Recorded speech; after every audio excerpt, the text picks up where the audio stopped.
Саламатсыңарбы? Бул Акылбек Сариев, Витилига оорусу менен Forever Living Products'тын продукцияларын ичип, азыркы күндө жакшы результаттарды көрүп атат. Акылбек кичине бөлүшүп койсоң, канча жыл ооруду, кандай результат болуп атат? Саламатсыңарбы. Мен 2004 жылдан бери башталган болчу. Андан бери издеп жүрүп мына Forever'ден таптым дабасын. Былтыр 4 ай иштим.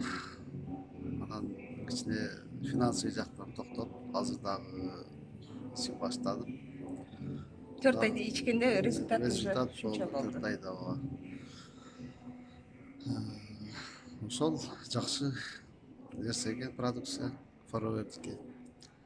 Аябай кубанычтамын.